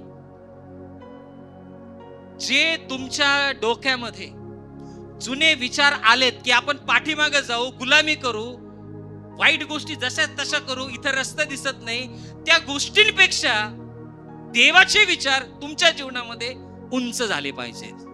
ज्यावेळेस देवाचे विचार तुमच्या जीवनामध्ये उंच होतात, तुमच्या जीवनामध्ये समुद्र असू द्या, दुभगला जाईल. समस्या असू द्या, दुभागला जाईल. प्रॉब्लेम येऊ द्या, दुभागले जातील. कोणतीही गोष्ट तुमच्या समोर असू द्या, जी तुम्हाला रस्ता दिसत नाही, ती तोडली जाईल. कारण तुमच्या विचारांपेक्षा देवाचे विचार तुमच्या जीवनामध्ये उंच केलेत. तुमच्या आठवणीपेक्षा देवाच्या आठवणी जे चमत्कार त्याच्या लोकांसाठी केलेत, ते तुम्ही उंच केलेत. आणि जर तुम्ही ते उंच केलेत, तर तुमच्यासाठी समुद्र दुभगला जाईल. तुम्ही थांबणार नाही, तुम्ही त्या समुद्रातून चालत जाता. तुम्हाला रस्ता चेंज करायची गरज पडणार नाही. जुन्या गोष्टी आठवायच्या नाही. जुन्या गोष्टी आठवल्या, तुम्ही थांबणार. एखाद्या मुलीने वाईट गोष्टी केल्या आणि आई वडिलांनी त्या 4 वेळेस आठवल्या, तिच्याबद्दल प्रीतीला ते थांबवणार, स्टॉप करणार. तिच्यावर ते प्रेम करू शकत नाही, कारण जुन्या गोष्टी आठवल्या. त्यांनी प्रीतीसाठी स्टॉप दिला. जुन्या गोष्टी आठवू नका. एखादा तुम्हाला 1972 मध्ये बोललाय, 1919 मध्ये बोललाय, 2022 मध्ये बोललाय, ती गोष्ट तुम्ही आठवत बसणार आहे का? तो मला असंच बोलला होता. ज्यावेळेस तुम्ही आठवणार ना, तुमच्यासाठी तुम्ही मार्ग बंद केलाय, तुम्ही थांबणार. मग ती पतीची असो, पत्नीची असो, घरातली असो, बाहेरची असो, बॉसची असो, कोणती पण गोष्ट असू द्या, तुम्ही ती गोष्ट आठवली की तुम्ही थांबणार. थांबणार की नाही थांबणार? थांबणार? सासू बद्दल थांबलं, सासू मारू बोलू काही हो, माझ्या जीवनामध्ये तिच्याबद्दल प्रीती आहे. मग देव ठरवल तिला कशी नीट करायची, सरळ करायची, वाकडी असेल तर सरळ करायची, सरळ असेल तर आणखी सरळ करायची, कशी काय करायची ते देव करेल. पण तुम्ही तिच्या जुन्या गोष्टी आठवायच्या नाही. आज ज्यावेळेस तुम्ही आठवताल त्यावेळेस तुम्ही थांबले. पण त्याला पण एक ट्रीटमेंट आहे देवाच्या लोकांना. तुम्ही देवाचं वचन तुमच्या जीवनामध्ये त्या गोष्टीपेक्षा उंच केलं, वरती केलं, त्या गोष्टी तुमच्या जीवनामधून नष्ट होतील आणि नवीन मार्ग परमेश्वर तयार करील. तुम्ही कधीच थांबणार नाहीत. समस्या तुम्हाला थांबवू शकत नाहीत, अडचणी थांबवू शकत नाहीत, कारण तुम्ही जुन्या गोष्टी आठवल्याच नाही. तुम्ही काय आठवताय? मला त्या ठिकाणी पोहोचायचंय, मला देवाला भेटायचंय, मला देवदूतांना भेटायचंय, मला स्वर्गात जायचंय, मला वाईट गोष्टी करायच्या नाहीयेत, मला जुन्या गोष्टी करायच्या नाहीत. तुम्ही पुढेच पाहतात. बायको बोलली म्हणून डायरेक्ट लगेच दारू प्यायची का? तुम्ही दारू पित होते तर अजिबात नाही. तिच्या गोष्टी आठवायच्याच नाही. तुम्हाला दारू नाही प्यायची, त्या दृष्टांताकडे पाहायचंय. बस मला तिकडे पाहायचंय, मी पिणार नाही. बायको किती भांडो, नवरा किती भांडो, मला पुढे पाहायचंय, मी चालणार. कारण तुम्ही देवाचं वचन उंच केले. तुमच्यासाठी देव एक मार्ग तयार करेल. तुमच्या शरीरामध्ये अशी गोष्ट होणारच नाही की तुम्ही अट्रॅक्ट हो, दारूकडे जाणारच नाही, त्या गोष्टीकडे अट्रॅक्ट होणारच नाही, कारण देवाचं वचन तुमच्या जीवनामध्ये उंच केलंय. जुन्या गोष्टी तुमच्या जीवनामध्ये डाऊन केल्या. न थांबण्यासाठी कोणती गोष्ट आहे देवाच्या लोकांना? देवाचं वचन आठवायचं, त्याला उंच करायचं. बस एज्युकेशन मध्ये पण तुम्ही थांबू शकत नाही. टॉप होणार म्हणजे होणार. तुम्ही तुमच्या जॉब मध्ये परमेश्वर तुम्हाला टॉप करणार म्हणजे करणार, कारण तुम्ही देवाला उंच केलंय. तुम्ही स्वतःचा बिझनेस करताय, देव तुम्हाला उंच करेल. तुम्ही थांबणारच नाहीये. बिझनेस कसा करू कळतच नाहीये कधी कधी. का? तुम्हाला जुन्या गोष्टी आठवतात. जुन्या ज्या गोष्टी तुम्ही केल्या असतील. हायेस्ट बिझनेस वाल्यांचा समजा 1 लाख रुपये असेल आणि ज्यावेळेस त्याचा बिझनेस 10,000 होतो, त्याला आठवतंय अरे मी 1 लाख बिझनेस करत होतो. अरे तू करत होतास, आता तू 2 लाख करायला पाहिजे. तू जुन्या गोष्टी आठवून तुझी उन्नती तू थांबवणार आहे. तुला रस्ता दिसणार नाही, तू पाठीमागं पाहिले. तुला काय पाहायला पाहिजे? मला 2 लाख कसे प्राप्त करता येतील. परमेश्वराचं वचन जीवनात उंच करावं लागेल. ज्यावेळेस वचन उंच होतं, जुन्या गोष्टी पुसल्या जातात आणि नवीन रस्ता तुमच्यासाठी त्या 2 लाख कमवण्यासाठी तयार केला जातो. तुम्हाला रस्ता तयार करायची गरज नाही. तुम्हाला कष्ट एवढे घ्यायची गरज नाही. का इस्रायल लोक गेले, समुद्राला लावलं स्टील एका बाजूला, पाणी एका बाजूला केलं. हे पाणू अजिबात नाही, ते देवाने केलंय. तुम्हाला थांबायचं जर नसेल तर जुन्या गोष्टी आठवू नका. देवाचं वचन उंच करा. जुन्या गोष्टी तुमच्या जीवनातून नष्ट होतील. आई काय बोलली सोडून द्या, वडील काय बोलले सोडून द्या. आज नंतर निश्चय करा की माझा दृष्टांत मला प्राप्त करायचा आहे. येशूला भेटले नाही, 100% भेटतात. स्वर्गातल्या गोष्टी पाहिजेत, सत्य आहेत, मला शोधायच्यात, शोधा, तुम्हाला सापडतीलच. कारण तुम्ही ठरवलंय जोपर्यंत मला त्या गोष्टी सापडणार नाही तोपर्यंत मी शोधणार आहे. थांबायचं नसेल तर काय करावं लागेल? पाठीमागचं जीवन कधीच आठवू नका. मी किती पापी होतो, मी किती मिरॅकल्स केलेत जीवनात, मी लय प्रार्थनेशील होतो, मी खूप प्रार्थना करत होतो, मी असा होतो, मी तसा होतो. अरे तू तसा होता, पण आता तू कसा आहेस? आता तू जुन्या गोष्टी आठवून तिथं थांबून जाशील. तुला एक नवीन रस्ता पाहिजे. रस्ता ब्लॉक आहे, पण परमेश्वर करणार आहे. देवाचं वचन तुझ्या जीवनात उंच कर. 4 चौघात गेलास, सांग मी येशूला मानतो, मी येशूवर प्रेम करतो, मी येशूची आराधना करतो, येशूने माझ्यासाठी प्राण दिलाय, मी स्वर्गात जाणार आहे. त्या 4 चौघामध्ये तुम्ही उंच करणार. आणि तुम्ही 4 चौघामध्ये गेल्यानंतर सांगणार मला येशू माहितीच नाही, कोण आहे येशू. तुम्ही त्यांच्यासारखं करणार. येशूला तुम्ही काय करणार? डाऊन करणार आणि त्यांना उंच करणार. ज्यावेळेस त्यांना उंच करणार, सैतानाला उंच करणार, ऑटोमॅटिक प्रॉब्लेमची भिंत तयार होणार. एवढी तयार होणार की परत तुम्हाला रिटर्न जावं लागणार. तुम्ही कुठं कुठं देवाला उंच केले तुमच्या जीवनामध्ये, तुमच्या पाहुण्यांमध्ये, तुमच्या रिलेटिव्ह मध्ये, तुमच्या जॉब मध्ये. आज पण इथं लोक आहेत, मी बोललो ना प्रेज द लॉर्ड, ते ऑफिस मध्ये असू, कोणत्या कॉलला असू दे, ते समोर डायरेक्ट फोन उचल म्हणतात प्रेज द लॉर्ड. मला आत्म्यात कळतंय तिकडचा आवाज आणि बाहेर आलेला आवाज. देवाचं वचन प्रत्येक जीवनामध्ये जे लोक उंच करतात त्या लोकांसाठी नवीन रस्ता तयार होतो. नवीन रस्ता तुमच्यासाठी परमेश्वर तयार करील. देवाचं वचन उंच करायचंय म्हणजे काय? चांगल्या गोष्टी तुम्ही समाजासाठी केल्यात, चांगल्या गोष्टी तुमच्या घरासाठी केल्यात, आणि ते लोक तुमच्या बरोबर वाईट करतात. तुम्ही चांगल्याच करतात, तुम्ही वाईट करीतच नाही. तुम्ही म्हणतात नाही मी आता सोडून देणार आहे, यांच्यासाठी काहीच करणार नाही. तुम्ही वाईट करायला सुरुवात केली, तुम्ही बंद केलंय. तुम्ही चांगल्याच करत राहा, आणि ज्यावेळेस तुम्ही चांगल्या गोष्टी करणार, परमेश्वर त्या चांगल्या गोष्टी स्मरण करणार, आणि जसं चांगल्या गोष्टी स्मरण करणार, तुमच्या एक नवीन रस्ता तुमच्यासाठी तयार केला जाणार. तुम्ही तुमच्या जीवनामध्ये तुमच्या प्रगतीपासून तुम्हाला कोणीच थांबवू शकत नाही, कारण जिवंत देव तुमच्या बरोबर आहे. जो देव कोलगेटच्या मालकाला एवढं कोलगेट त्याचा फेमस करू शकतो, तुमचा ब्रँड पण परमेश्वर फेमस करू शकतो. पण तुम्हाला काय केलं पाहिजे? ज्यावेळेस मार्ग दिसत नाही त्यावेळेस देवाचं नाव कंटिन्यू उंच झालं पाहिजे. तुम्ही कुठं पण जा, एसटी मध्ये असा, बस मध्ये असू द्या, येशूचं नाव उंच झालंच पाहिजे. तुम्ही येशूवर विश्वास ठेवणारे लोक आहेत, आणि ज्यावेळेस येशूवर विश्वास ठेवणारे लोक त्याचं नाव उंच करतात, देवाला किती गर्व वाटत असेल. अरे मेरा बच्चा आहे, अख्ख्या बस मध्ये बोलतोय, बोला येशू मसीह की. घरामध्ये बोलतोय, कुठं पण बोलतोय, देवाचं नाव घेतोय. का? देवाला एकदम गर्व, देवाचे कॉलर टाईट होत असेल एकदम. आणि ज्यावेळेस तुम्ही देवाचं नाव घेत नसतात, शांत बसत असतात, त्या व्यक्तीचं ऐकून घेत असतात, आणि त्या गोष्टी करत असतात, सैतानाची कॉलर तिथं टाईट करत असेल. सैतान बघ, चर्चला जातोय, प्रार्थना करतोय, शेवटी काय करतोय? याला मी पाठीपागचं जीवन आठवलंय. तिथं देवाचा गौरव करत नाही, हा माझा गौरव करतो लोकांमध्ये. चर्च मध्ये आला का तुझा गौरव करतो. रस्ता ब्लॉक, परत रिटर्न. देवाचा गौरव कुठं पण कंटिन्यू करा, देवाला उंच करा तुमच्या जीवनामध्ये. करताल देवाला उंच कुठं पण. मी माझ्या क्लिनिक मध्ये बायबल वाचत असतो, पेशंट नसली तर, किंवा एडिटिंग, संदेश एडिटिंग चाललेलं असतं, काहीतरी गोष्ट चाललेली असते. का एक रील्स गेली का एक रील्स, दुसरी रील्स गेली का तिसरी रील्स, तिसरी गेली का चौथी रील, चौथी गेली का पाचवी. अरे 2 तास झाले, देव सांगतोय बंद कर मोबाईल. देवाची वाणी तुझ्याकडे येते, हे स्टॉप कर, देवाला उंच कर. तुम्ही रील्सच पाहत राहतात. आज नंतर रील्स बंद करा, प्रभूची एक रील चालू करा, शेवटपर्यंत रील चालू ठेवा.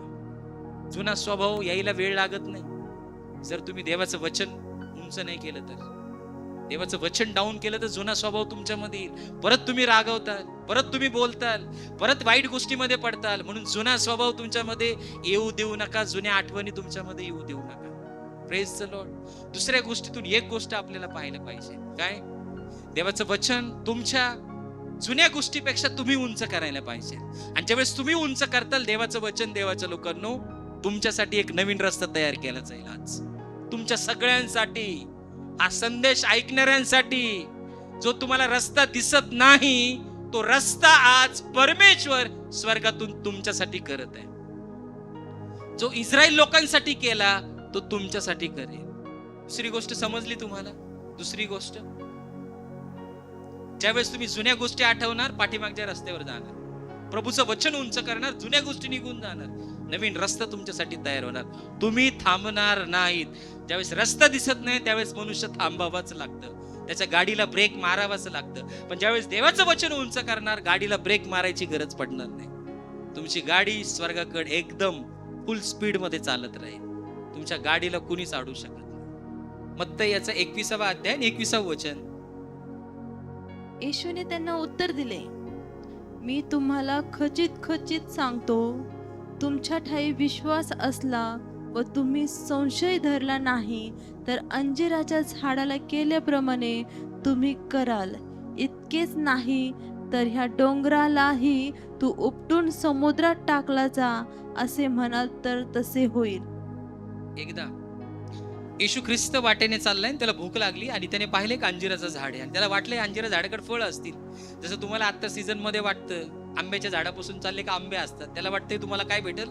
पाड भेटेल. तुम्हाला त्या ठिकाणी आंबेच भेटले नाही, पाडच भेटले नाही, त्याला फळच आले नाही. तुम्ही एका मिनिटात त्या झाडाला सोडून पुढे निघून जाता. येशूला भूक लागली, त्याने पाहिलं तिथे एकही फळ अंजिराचं नाहीये, एकही फळ अंजिराचं नाही. येशूला भूक लागली. येशू थांबला का या ठिकाणी? कोण थांबलं इथं? थांबलं कोण? येशू थांबला?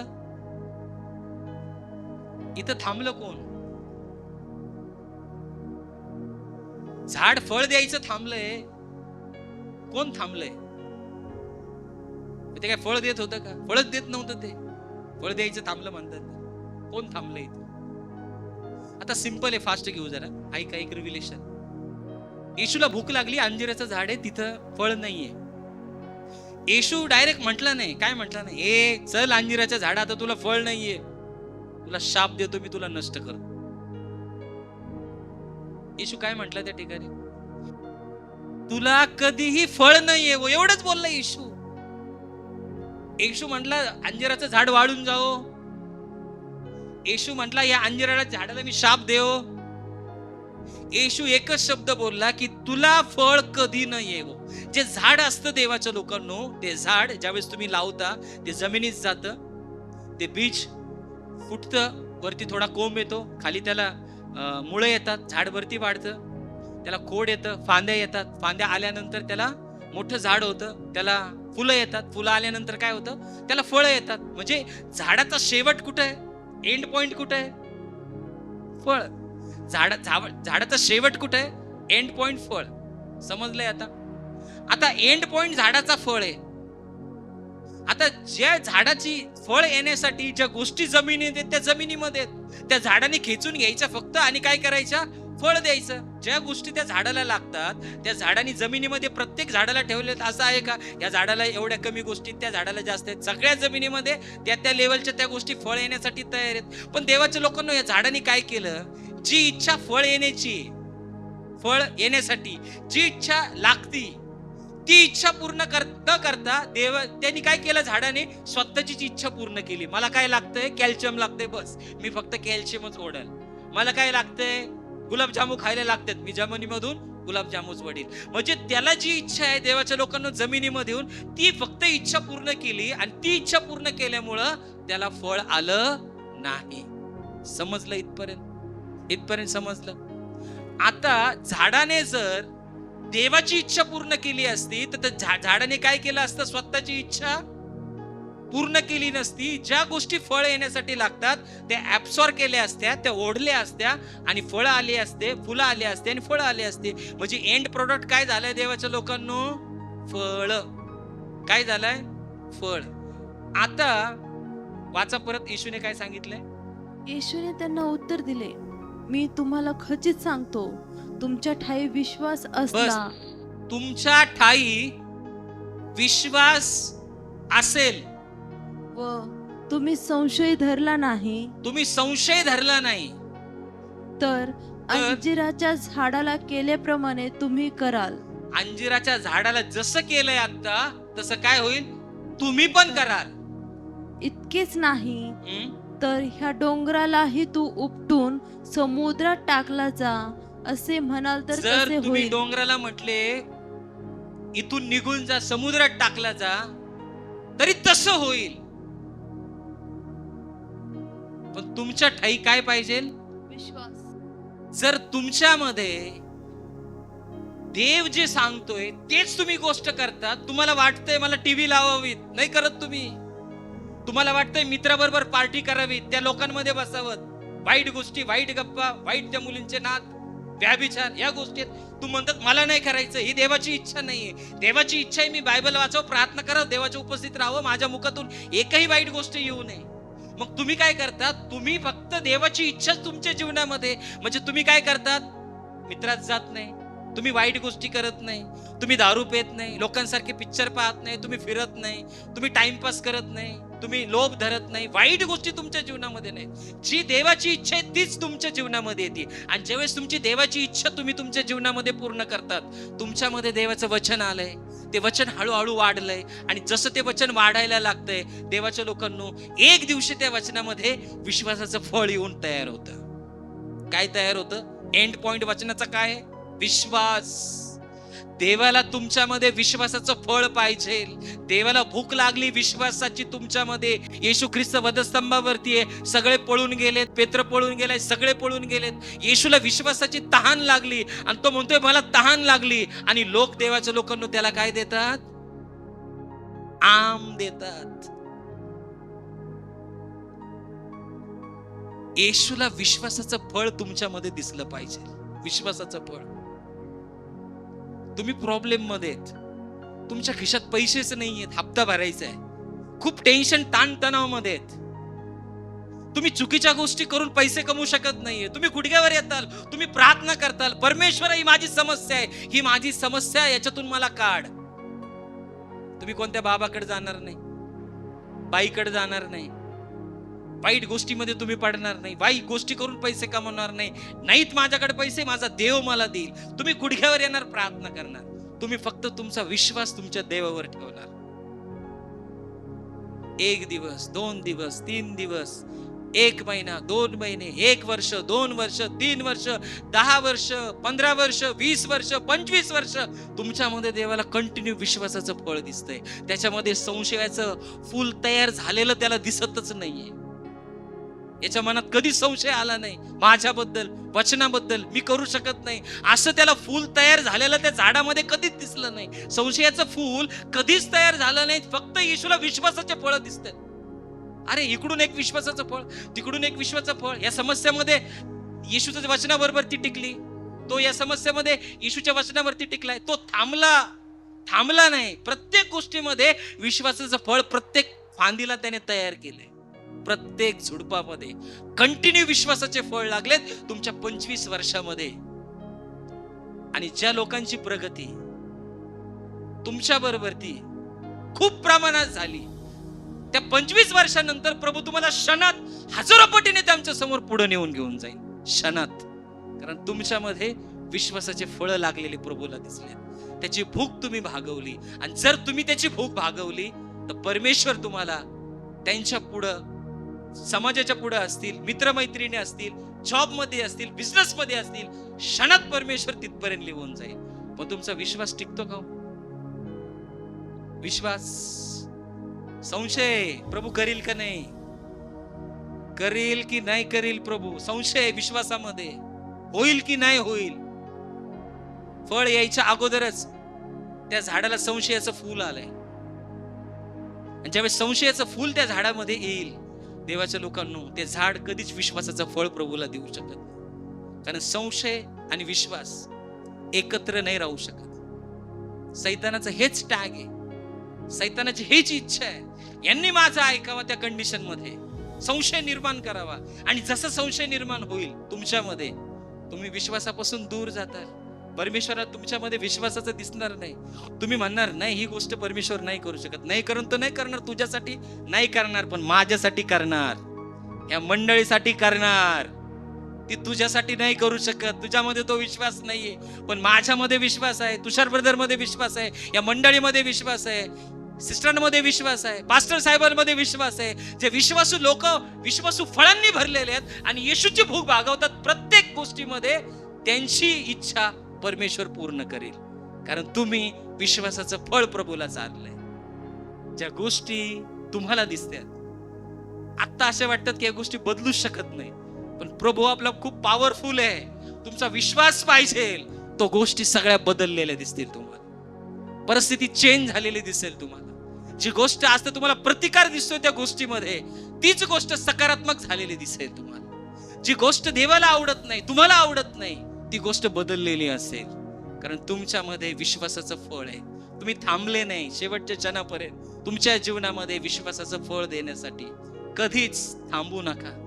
विश्वासाचं फळ देण्यासाठी प्रत्येक परिस्थितीमध्ये प्रभूला विश्वासाचं फळ तुमच्याकडून पाहिजे. 99 वर्ष अब्राम थांबला. जो देवाबरोबर ती रोज बोलायचा, त्याला एक मुलगा झाला. आणि तो मुलगा अब्रामाला अभिवचन दिलं, तुझी संतती मी ताऱ्यासारखी करेल. आज अब्रामाची संतती ताऱ्यासारखी आहे.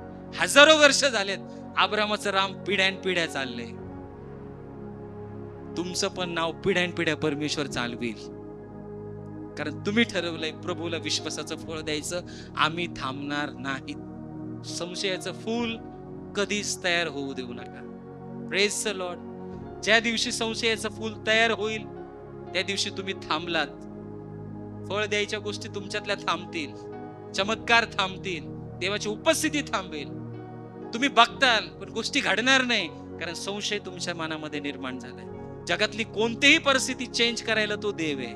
कशी पण जी त्याला पाहिजे तो करेल, पण तुमचा विश्वास स्ट्रॉंग बनला पाहिजे.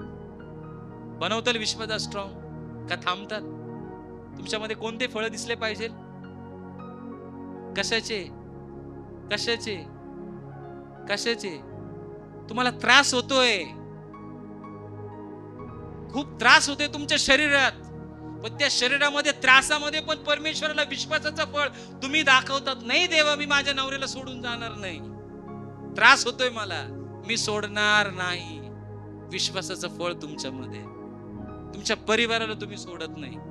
देव सडनली असं गोष्ट तुमच्या जीवनात करेल जी आतापर्यंत कधीच झाली नाही. तिथून तुम्हाला काढील आणि राजाच्या खुर्चीवरती बसवेल एका क्षणात. Praise the Lord. दाविदाला बघा, कुठून उचललं कुठून बसवलं. शोलाला बघा, कुठून बसवलं कुठून उचललं. जो देव त्यांच्यासाठी करू शकतो तोच देव तुमच्या आणि माझ्यासाठी सगळ्या गोष्टी करू शकतो. फक्त विश्वासाचं फळ द्यायचं कधीच थांबू नका. कंटिन्यू विश्वासाचे फळ तुमच्या आजूबाजूने लागले पाहिजे. प्रत्येक बाजूला, प्रत्येक परिस्थितीमध्ये तुमचा देव शेवटच्या क्षणापर्यंत. तुम्हाला जायचंय कुठं? कुठं जायचंय तुम्हाला? स्वर्गामध्ये. थांबू नका. विश्वास शेवटच्या क्षणापर्यंत ठेवा. तुम्ही स्वर्गामध्ये पोहोचताल. तुमच्या पापांची क्षमा प्राप्त झालेली, विश्वासाचे फळ तुमच्यावरती की येशू आमच्यासाठी मेलाय, आमच्यासाठी त्याने आमचं पाप स्वतःवरती घेतलंय. आम्ही जगासारखे मरणार नाहीत. फक्त आत्म्याने मरणार नाही, शरीराने मरणार नाही. जरी शरीराने मेलो, आत्म्याने आम्ही जगणार आहेत, येशू बरोबर कायम स्वर्गात राहणार आहेत. असं ठाम विश्वासाचं फळ शेवटच्या क्षणापर्यंत तुमच्यामध्ये पाहिजे. जगातली एक गोष्ट नाही भेटली तर दुःखी होऊ नका. लय गोरी बायको मागत होता तुम्ही, थोडी काळीसर भेटली तर टेन्शन घेऊ नका. लय मोठा बिझनेस मागत होता, थोडा कमी भेटला तर टेन्शन घेऊ नका. या गोष्टी कमी जास्त होतील, पण तुम्हाला एक गोष्ट तुमच्या जीवनात प्राप्त करायची. मी मेलो तर येशूकडे स्वर्गात गेलो पाहिजे. विश्वास त्याच्यावर असल्याशिवाय तुमचा आणि तुमच्या परिवाराचं तारण होणार नाही. सैतान एवढंच करतो की येशूवरचा विश्वास या फॅमिलीचा, या व्यक्तीचा कसा ब्रेक केला जाईल, याच्यामध्ये कसं संशय निर्माण केलं जाईल, आणि याला मी कसं माझ्या ताब्यात घेईल, आणि जसं ताब्यात घेईल याचं कसं वाटोळं करून टाकेल. काय पाहिजे तुमचा? विश्वास. समजते की नाही समजते? एक दिवशी सगळं जग तुमच्या समोर झुकलं जाईल, कारण तुमच्यामध्ये विश्वासाचं फळ. ज्या कोणामध्ये संशयाची जर फुल तयार झाली असतील, प्रभू आज ते काढून टाकेल. परमेश्वर संशयाचे फुलं काढून टाकेल.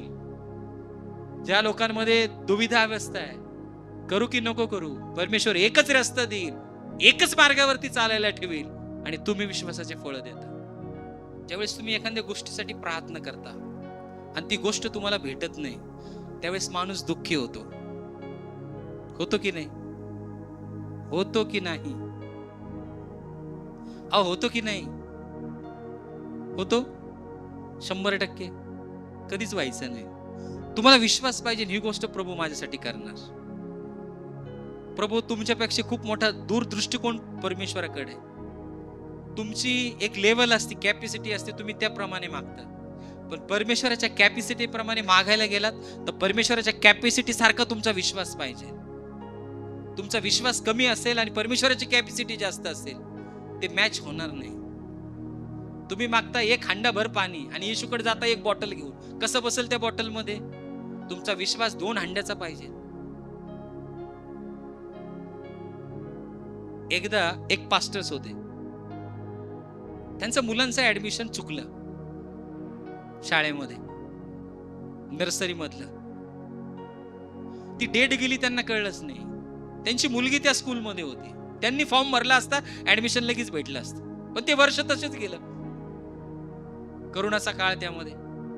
आणि नंतर दुसरं वर्ष चालू झाल्यानंतर, स्कूल चालू झाल्यानंतर ते पास्टर त्या स्कूलमध्ये गेले आणि त्या प्रिन्सिपलला भेटले, बोलले माझी मुलगी ह्या क्लासमध्ये, माझ्या मुलाला ऍडमिशन पाहिजे. ते म्हणले तुम्ही फॉर्म का नाही भरला? बोलले आम्हाला माहितीच नाही कधी डेट झाली काय. तुमच्या मुलीचं ऍडमिशन तुम्ही केले आणि तुम्हाला कसं माहिती नाही? आता वॅकन्सी नाही, तुम्हाला जागा भेटू शकत नाही. आता ते पास्टर्स आहेत, बाहेर आली, प्रार्थना केली, ऍडमिशन नो वॅकन्सी. काय करायला पाहिजे आता? स्कूलला जायला पाहिजे की परत नाही जायला पाहिजे? जायला पाहिजे. पास्टर आहेत ते, लोकांचं थोडी ऐकतील, ते देवाचं ऐकतील. त्यांचा विश्वास देवावरती आहे, विश्वासाचे फळ त्यांच्यामध्ये. माझ्या मुलाला इथंच ऍडमिशन भेटणार आहे. परत गेले ते 8-10 दिवसांनी. परत त्या क्लर्क वगैरे असतात, त्या मॅडम बसलेल्या, त्यांना विचारलं प्रिन्सिपल आहेत का? ते म्हणले नाहीये. काय बोलायचंय तुम्हाला? त्यांना माहिती होती, यांना सांगितलं हे काय म्हणतील, नो वॅकन्सी. ते म्हटले नाही, मला प्रिन्सिपल बोलायचंय, माझी मुलगी अशी अशी या स्कूलमध्ये एवढ्या क्लासला आहे. थांबले, प्रिन्सिपल आले, बोलले माझ्या मुलाला ऍडमिशन पाहिजे. ते म्हणले नो वॅकन्सी. तुम्ही काय झोपले होते का त्यावेळेस? परत पास्टर आले, नाराज व्हायला पाहिजे? नो वॅकन्सी म्हणल्यावर सोडून द्यायला पाहिजे? प्रिन्सिपल म्हणतोय नो वॅकन्सी, त्या शाळेचे प्रिन्सिपल म्हणतात नो वॅकन्सी, तुमच्या मुलाला ऍडमिशन भेटू शकत नाही. 2 वेळेस गेलेत, 3ऱ्या वेळेस गेलेत, परत 3ऱ्या वेळेस देवाच्या लोकांनो सेम प्रिन्सिपलला भेटलेत. प्रिन्सिपल म्हटले आता बघू आपण, तुम्ही एकदा अर्ज द्या. अर्ज लिहिला, दिला, थोडी काहीतरी आशा आली, आता भेटेल बाबा ऍडमिशन.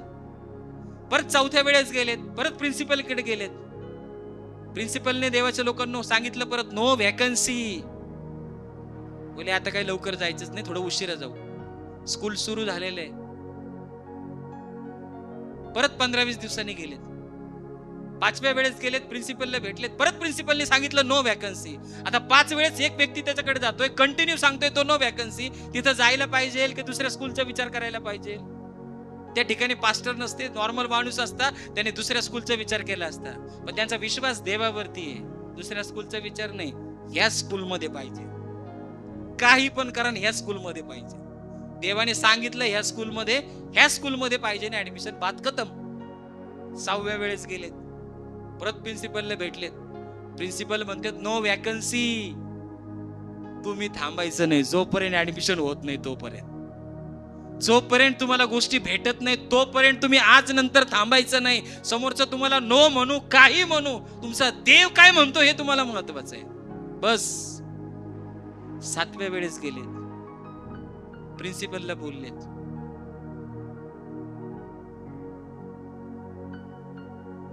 ते पास्टर्स म्हणले तुम्ही एकदा डोळे बंद करा आणि होली स्पिरिटला विचारा. ते फादर एक ख्रिश्चन होते. डोळे बंद करा, विचारा. जर तुम्ही म्हटले नाही ऍडमिशन मी आज नंतर येणारच नाही, ते प्रिन्सिपल असे झाले, फॉर्म घेतला, त्या पास्टरला देऊन टाकला. जसा फॉर्म आला देवाच्या लोकांनो, फॉर्म भरला, त्यांच्या मुलांचं ऍडमिशन झालं. किती वेळेस गेले ते? 7 वेळेस. तुमच्या डिक्शनरीमध्ये नो हा शब्द नाही पाहिजे. जर तुमचा विश्वास स्ट्रॉंग असेल तर तुम्हाला 10 वेळेस जरी म्हटलं बदली नाही होणार, बदली होणार, 100% होणार. होणार म्हणजे होणार, घर होणार म्हणजे होणार, गाडी होणार म्हणजे होणार, येशू भेटणार म्हणजे भेटणार, स्वर्गात जाणार म्हणजे जाणार. तुमचा विश्वास स्ट्रॉंग पाहिजे. व्यसन सुटणार म्हणजे सुटणार, मुलगा चांगला भेटणार म्हणजे भेटणार, मुलगी चांगली भेटणार. तुमचा विश्वास स्ट्रॉंग पाहिजे, तुमच्यामध्ये विश्वासाचे फळ पाहिजे. कधी संशय निर्माण होऊ देऊ नका.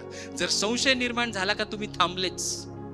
आणि ज्यावेळेस विश्वासाचे फळ तुम्हाला दिसतील, तुम्ही कधीच थांबणार नाही. स्वर्गाच्या राज्यामध्ये जाऊपर्यंत तुम्ही कधीच थांबणार नाही. तिसरी गोष्ट देवाच्या लोकांना खूप महत्वाची, तुमच्या जीवनामध्ये शेवटच्या क्षणापर्यंत, एंड पॉइंट पर्यंत, फळ जसं एंड आहे झाडाचं, तुमचा विश्वास पण शेवटचा श्वास जाऊपर्यंत येशूवरती पाहिजे. आणि जर येशूवरती विश्वास आहे देवाच्या लोकांनो, तुम्ही कधी सेम राहणार नाहीत, तुम्ही कधीच थांबणार नाहीत. 3 गोष्टीवरती मनन करूया आज. पहिली गोष्ट देवाच्या लोकांना आपण पाहिली, त्या बाईने सातत्य ठेवलं जाण्यामध्ये त्या न्यायाधीशाकडे. देवाच्या लोकांनो जे सातत्य न्यायाधीशाचं होतं, न्याय न द्यायचं, ती गोष्ट ब्रेक झाली. कधी? ती कंटिन्यू सातत्यामध्ये ज्यावेळेस ती गेली, त्यावेळेस त्या न्यायाधीशाचं सातत्य न द्यायचं ते तुटलं, त्याने न्याय दिला. तुमचं सातत्य कंटिन्यू प्रार्थनेचं पाहिजे, बायबल वाचण्याचं पाहिजे, प्रीतीचं पाहिजे, नम्रतेचं पाहिजे, चांगल्या गोष्टींचं पाहिजे. दुसरी गोष्ट पाहिली, ज्यावेळेस रस्ता दिसत नाही, मनुष्य थांबला जातो, गाडीला ब्रेक दिलं जातं. जुने विचार, जुन्या गोष्टी, वाईट गोष्टी मनामध्ये येतात, पहिल्या गोष्टी मनामध्ये येतात. त्यावेळेस देवाचं वचन तुमच्या जीवनामध्ये उंच करा. तुम्हाला एक नवीन रस्ता तयार केला जाईल, एकदम चांगला, स्मूथ. तुम्ही कधीच थांबणार नाही. आणि तिसरी गोष्ट, शेवटच्या क्षणापर्यंत विश्वासाचे फळ तुम्हाला तुमच्या जीवनामध्ये दिसले पाहिजे देवाला. तुम्ही कधीच थांबू नका, संशय कधीच निर्माण होऊ देऊ नका. या 3 गोष्टीवरती आज मनन करूया. Praise the Lord. आपल्या पायावरती उभं राहू आपण आणि प्रार्थना करूया.